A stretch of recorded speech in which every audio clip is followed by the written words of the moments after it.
Secret cabinet documents highlighting John Howard's response to the September 11 attacks have been released for the first time by the National Archives. They show a coalition government coming to terms with the war on terror in a rapidly changing world. It was the year Leanne Rimes ruled the Aussie charts, thanks to the film Coyote Ugly.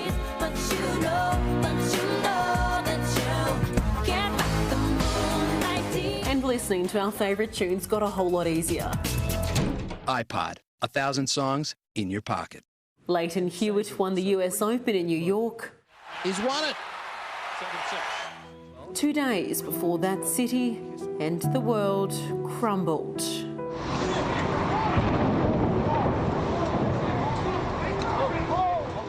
Everything changed in 2001. The September 11 terror attacks seared into memories. The victims' screams still echo decades on. Being in Washington did have an effect on me. John Howard was in the final year of his second term as Prime Minister. I saw the complete shock of the American people, but also their resolve to respond in a sensible way. As Australia followed the United States into war to hunt down 9/11 mastermind Osama bin Laden. Our war on terror begins with Al-Qaeda, but it does not end there.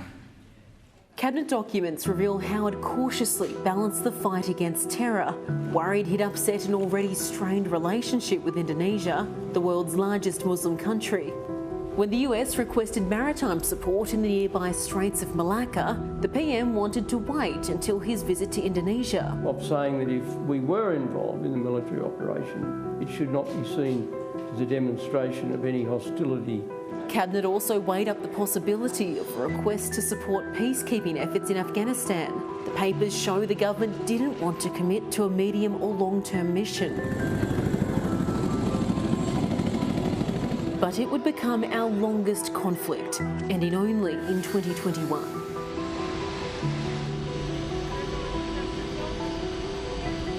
Concerns for national security coincided with a dramatic shift in Australia's border controls. The Tampa affair became the start of the controversial boat turnbacks policy, intended to end people smuggling. The fact is that they are criminals. They're trading in human beings. The issue stoked on the campaign trail. We will decide who comes to this country and the circumstances in which they come.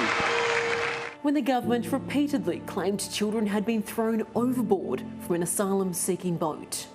Clearly planned and premeditated. I don't want in Australia people who would throw their own children into the sea. It's a claim later found to be false. The Children Overboard affair was a massive controversy in the lead up to that year's federal election. What do you say to those who say that was a deliberate attempt at misinformation? Well, it wasn't. This idea that it dominated the campaign is a piece of retrospective nonsense. Nonetheless, after spending most of the year lagging Labor in the polls... What I don't want you to do is to give me the rough end of the pineapple. And losing 2 bruising by-elections, which even saw the PM personally door-knocking, Howard's electoral fortunes had turned around. How significant do you think 2001 was, particularly in weaponising immigration and national security for political gain? Absolutely pivotal. Do you think you would have been re-elected had it not have been for Tampa and your response to the threat of terror?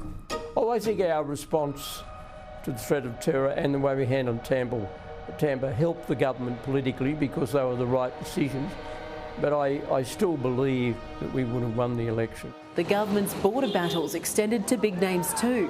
Earlier in 2001, Cabinet backed the Immigration Minister's move to block champion boxer and convicted rapist Mike Tyson from entering the country on character grounds. Rapper Eminem's visa application was also reviewed, but he was allowed in. Please stand up.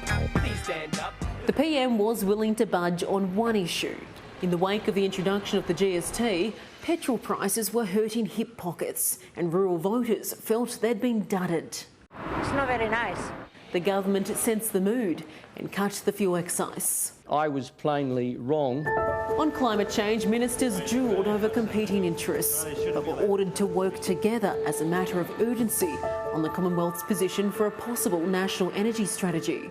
there was genuine debate in the Howard Cabinet about how to handle energy policy and climate policy that did take the science properly into account.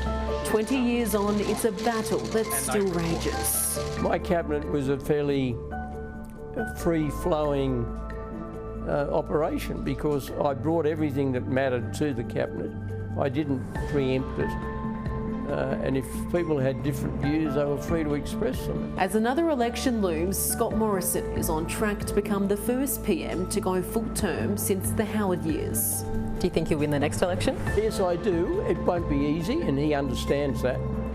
It wasn't easy for us to win in 2001, and we understood that.